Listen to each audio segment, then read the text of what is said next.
Арман жігіт, қалың қалай? Қалым жақсы, өзіңізді қалай? Менікі жақсы, мектепте оқисың. Иә. Университетке түскің келді, оқығың келе ме? Оқығым келеді. Мектепті бітірмей. Мектепті бітірем. Сосын барып университетке түсесің. Иә. Мектепте пол жуасың ба? Пол? Иә. Жоқ. Қазір солай көп айтып жатыр ғой, пол жуады деп оқушылар. Қалай қарайсың, пол жусаң? Жоқ. Неге?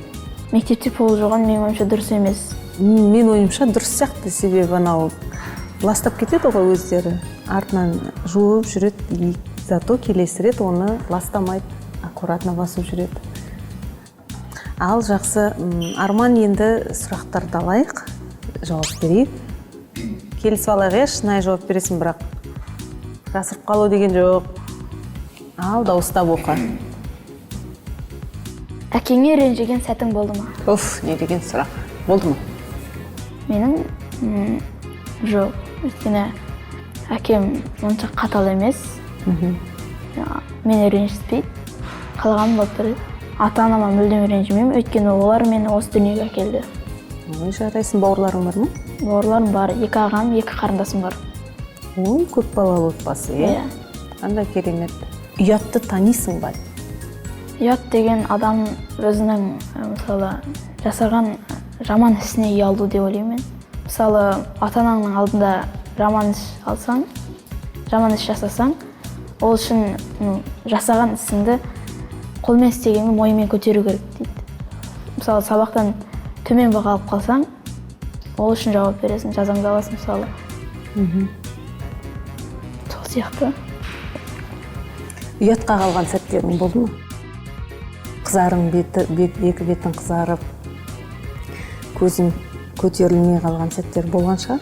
Иә, болды. Қандай кезде болды? Осында бір сабақтан төмен баға алғанда болды.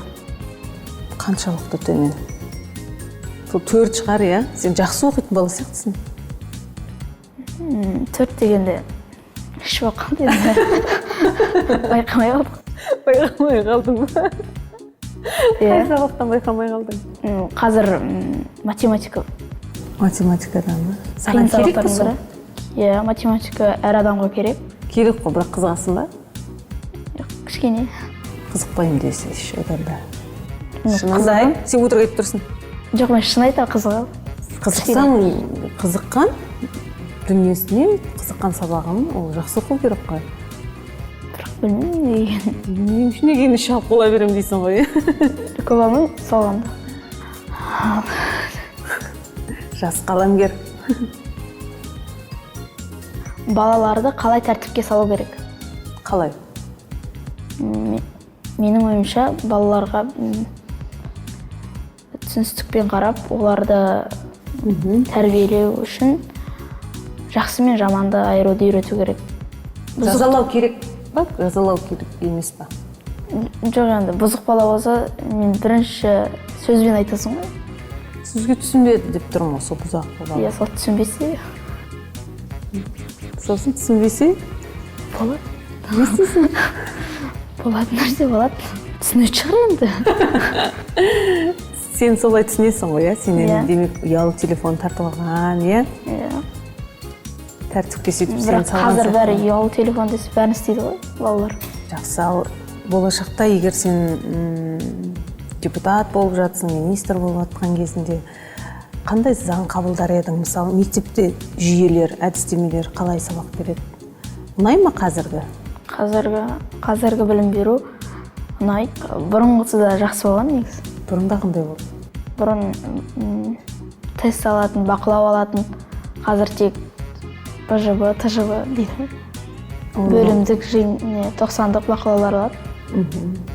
Сол арқылы қорытылып кетесің. Қазір сабақ оқыған үй жұмысын кішкене ғана бал қосады. Ол өтпейді дейсің ғой. Иә. Сен қандай заң қабылдар едің?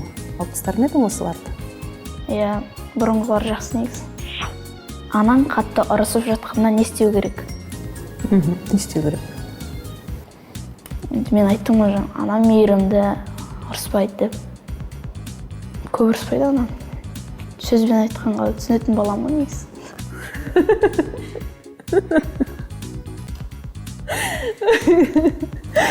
Жақсы, сөзбен айтқанға түсінетін бала. Ал басқа балаларға келсем, ана деген негізі қатты ұрыспайды ғой, ашуы тез тарқайды. Сондай кезде не істеу керек? Анаң ұрысып жатқанда дұрыстап кешірім сұрау керек.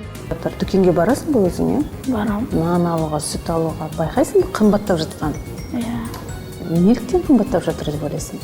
Енді нанның қымбаттап жатқанын түсінемін. Ас атасы нан дейді. Қалғандарын білмеймін. Ас атасы нан болғаннан кейін қымбаттай беру керек па? Жоқ. Шегінен аспау керек деп ойлаймын. Бірақ қазіргі кезде көбіне барлығы ақшаға қызығып кетеді. Сол үшін көтеріп жүрді ойын. Айлығың көтерілсе, көп ақша аласың. Сол көп ақша, қанша ақша алсаң, дәл солай жұмсайсың деген. Арман, рахмет, өте ақылды жігіт екенсің. Сізге де рахмет. Иә, үлгілі азаматтардың бірі бол, болашақта жетістіктерге жете бер, сенің болашағың жарқын болсын. Рахмет, сізге де рахмет. Сау болыңыз. Сәлем, сұлу қыз. Тілесі. Атың кім? Жанел. Шоқан Уәлиханов деген кім? Ол ғалым. Балаларға неге көп нәрсеге рұқсат бермейді? Телефон бергенде кейде рұқсат бермейді. Сабағында оқиды. Неге?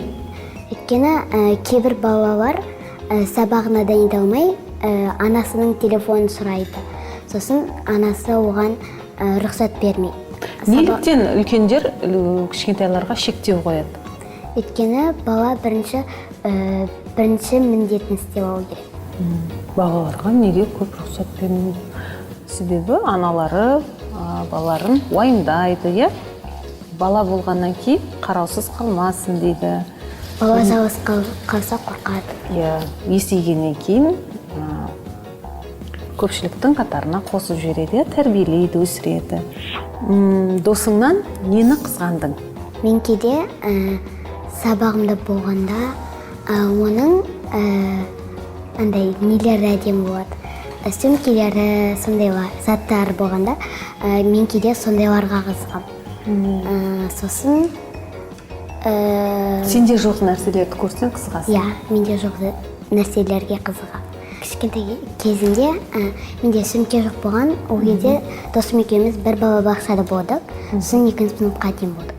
Сонда менде ең басында сөмке болмағанда мен сөмкеге де қызықтым. Анама сосын айттым. Анасым мен досымнан қызғанып жатыр, маған сөмке алып беріңіз деп солай қызғанды. Алып бердің, ба? Иә, сосын анам алып берді. Ал саған үлкендермен сөйлескен ұнай ма? Сырласып? Иә. Сырыңды айтып, кіммен сөйлесесің көбінесе? Көбіне мен үйімізге қонақтар келгенде, қонақтардың қызымен, қонақтардың өзімен сөйлесемін. Өмірде неден қателесуге болмайды? Білесің бе? Неден қателесуге болмайды? Жаман зат істемегенде. Мен жауап берейін ба? Өмірден мамандық таңдаудан және жар таңдаудан қателеспеу керек, иә? Келесі сұрақты сен ал.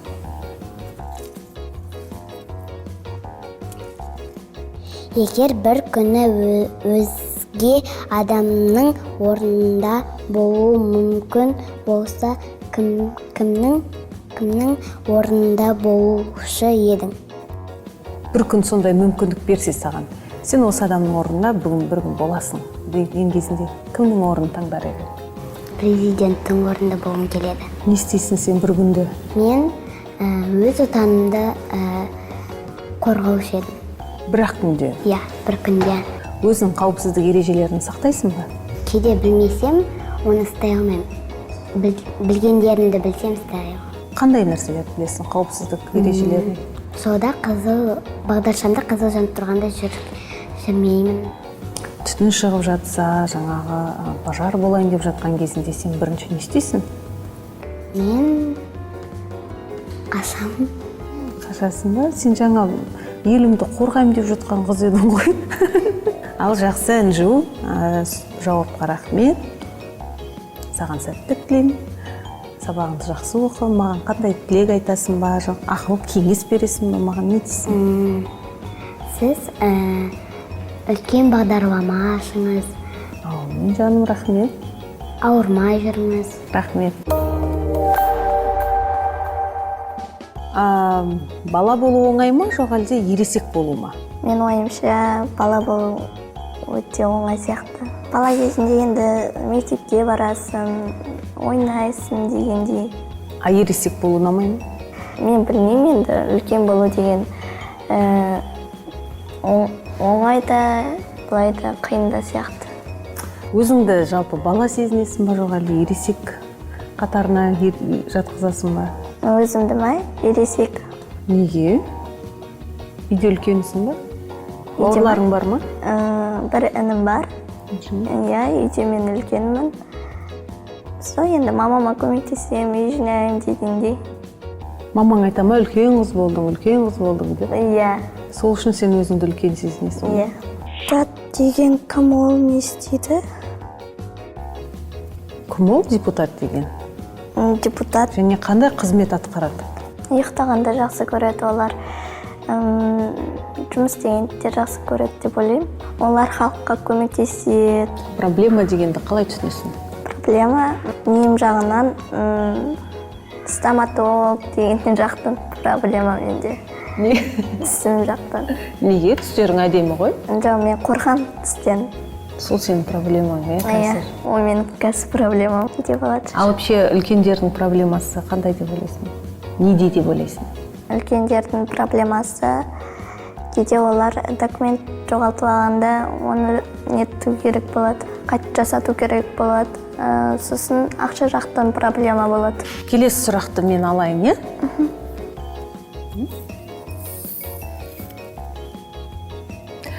Қартайғанда не істеу керек? Қартайғанда әжелер үйде отырады немересімен. Қартайған адамның жасы нешеде болу керек? Қартайғанда адамдардың кейбіреулердің 60-та болады. Немересімен үйде отыру керек. Немересін школға, садикке апарып келу. Өзің қартайғанда Мен ба? не істеймін деп ойлайсың? Мен не істеймін? Толғандай әже болғанда не істейсің? Мен енді сол отырам. Қазір әжең сенің бар ма? Бар. Не істейсің? Әжең не істейді? Мектепке апарып саған қарап отыра ма?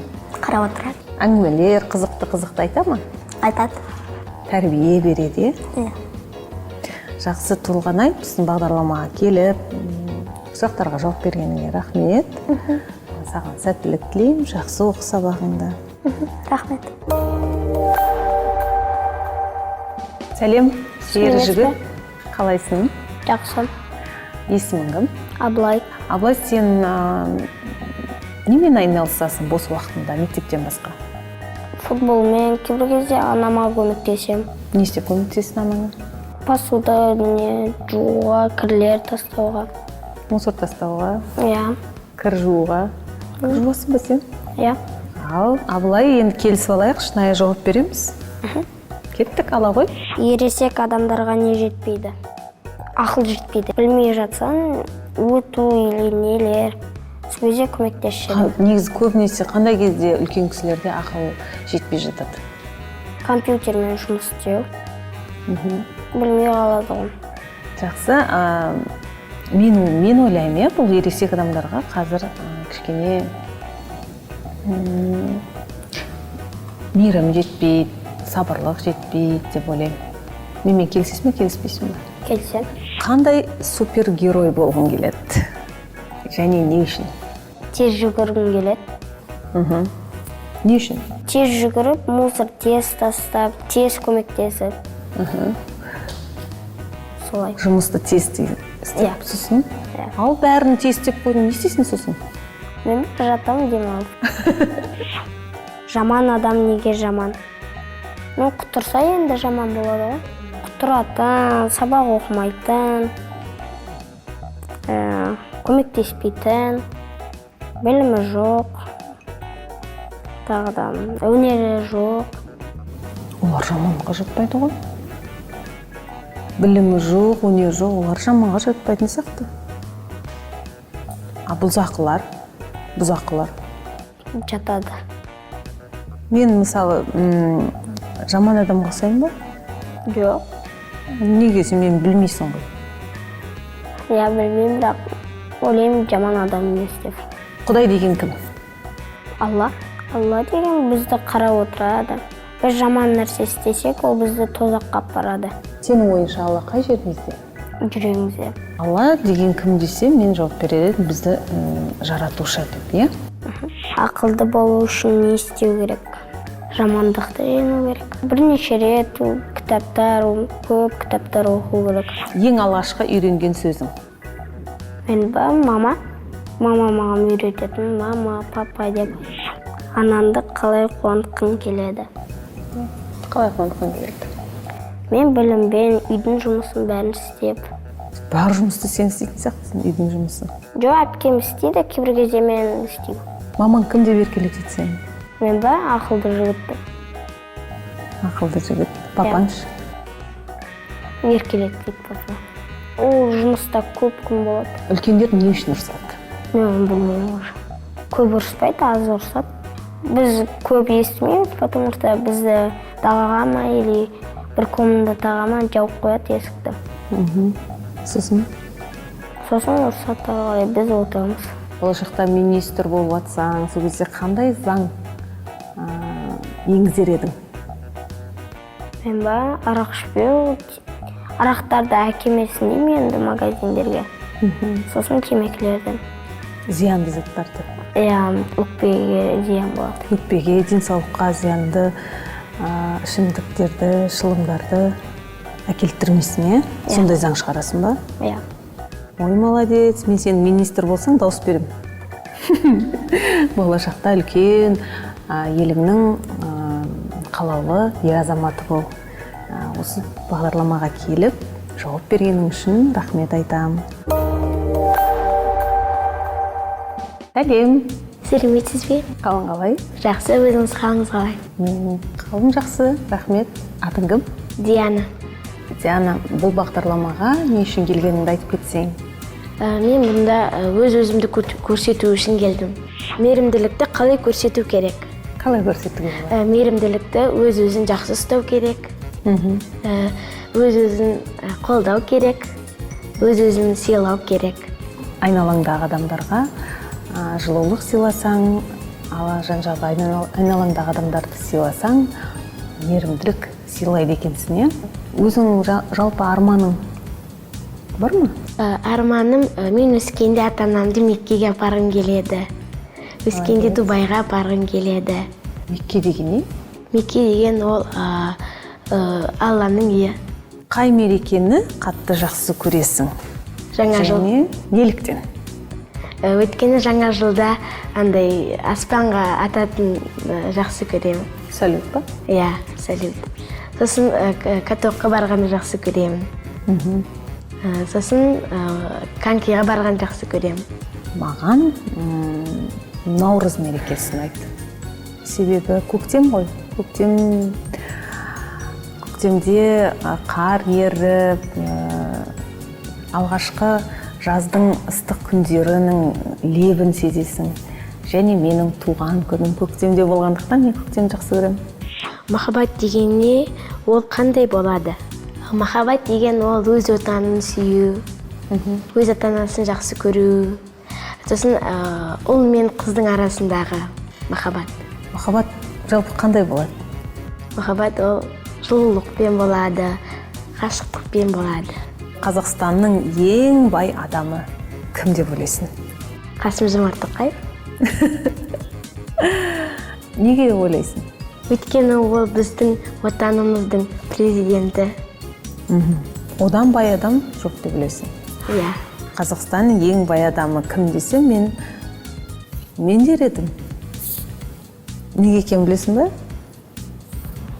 Жоқ. Жақсы жауап берейін. Мен бай деген себебім, Аллаға шүкір, менің әке-шешем бар, ата-енем бар, жолдасым бар және бауырларым бар, бала-шағам бар. Бәрі көз алдымда, айналамда. Маған осыдан басқа байлық жоқ сияқты. Сұлулық әлемді қалай құтқарады? әдемі болса, олар оған ғашық болып қалуы мүмкін. Сұлулық, сосын сұлулық деген ол өз-өзін әдемі қылдыру. Әлемнің сұлулығы гүлдер бар. Сосын шөптер бар, ағаштар бар. Демек, әлемді сұлу қылатын табиғат, е? Иә. Дұрыс айтасың. Сәлем, Жұлдыз. Сәлеметсіз бе? Сабаққа қай кезде баруға болмайды? Ауырып қалғанда, қатты ауырғанда болмайды. Бір жерге баратын болсан болмайды. Неге барғың келмейтін сәттер болады? Мен шаршасам барғым келмейді. Саған не ұнамайды? Азанда мен тәтті ұйықтап жатам, мен оятады ғой менде. Азанда барам ғой мен сабаққа. Сол кезде? Ұйқым қанбайды сол кезде. Сол жақсы көрмеймін мен азанмен оятқанда. Маған ана сорпадағы бар ғой піскен сәбіздер ұнамайды маған. Өтірік айту, ұнай ма? Өтірік айтсам мен ұрсады. Тек шындықты айт дейді маған. Қайда кезде өтірік айтасың? Мамаңа өтірік айтасың ба?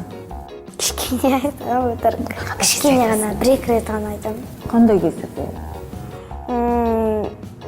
Мектептен кеш шығып қалсам, сол кезде. Кеш қалсаң, екі алсаң айтасың ба? Екі алсам мен шындығымды айтам. Саған не ұнамайды дейді? Маған ба? Маған өтірік айтқан адам ұнамайды. Сөзінде тұрмайтын адамдар ұнамайды. Сені қалай еркелеткенді жақсы көресің?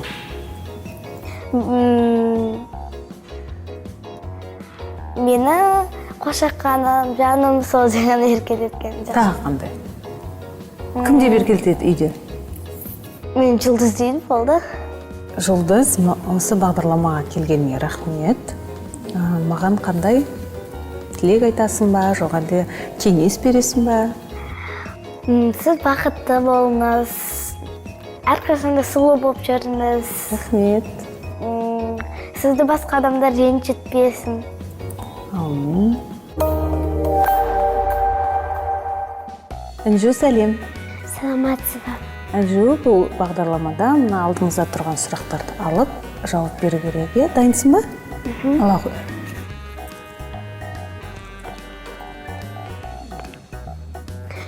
Баланы қалай тәрбиелеу керек? Қалай тәрбиелеу керек? Балаға тамақ беріп, оны жуындырып, оған қарап. Сені қалай тәрбиелейді үйде үлкендер? Маған айтады, олай істемей-ақ қой, мынауың дұрыс емес дейді. Мысалы, нені дұрыс емес дейді? Өзімнің ұялы телефонымды зарядканы алмай тастап кеткен кезде маған айтады, ананы суырып жібер дейді. Тағы менің ініме ескертеді. Көп теледидар қарай берме, сабағыңды оқы дейді. Сен өзің мама болған кезінде балаларды қалай тәрбиелейсің? Мен оларды біреудің заттарын рұқсатсыз алуға болмайтынын ескертемін. Қатты ұрыспаймын. Саған ұрса ма? Кейбір кезде ұрсады. Папа мен мама маған жай ұрсады. Баланы қалай тәрбиелеу керек дегенде сен өзің ойыңды айттың, мен өзімді ойымды айтайын. Баланы мен ойлаймын, жақсы көріп тәрбиелеу керек деп, бұзықтық жасаса қатты ұрыспау керек, Ал енді келесін мен алайын. Інжу, сенің жаман әдеттерің? Менде жаман әдеттер жоқ. Жоқ? Ой, қандай кереметсің. Менде жаман әдеттерім бар, олар мысалы ұмытып кету, естен шығару. Сосын асығып жүрем. Бұл мені жаман әдетке жатқызам. Мысалы, сенде жоқ деп жатсың. Біреудің бойынан көресің бе жаман әдеттерді? Қандай? Кейбір адамдар сабаққа барғысы келмейді. Олар ерінеді. оқығысы келмейді, жазғысы келмейді. Еріншектік, Жаттағысы. еріншектік, иә? Еріншектік жаман әдет. Ұйқыдан тұра салып, сен не істейсің? Ең бірінші.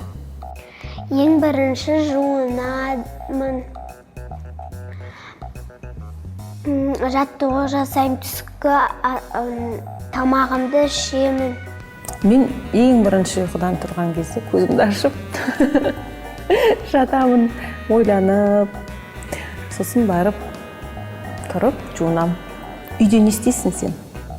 Мен Сабақ оқудан басқа. үйде ініме, сіңіліме жазуды үйретемін. Сосын Оқуды, жаттауды. Інжу, саған рахмет келгеніңе, маған қандай кеңес бересің? Қандай кеңес берер едің? Ерінбеу. Көп жатпау, көп ұйықтамау. Жақсы, Болды. болды. Кеңесіңе рахмет.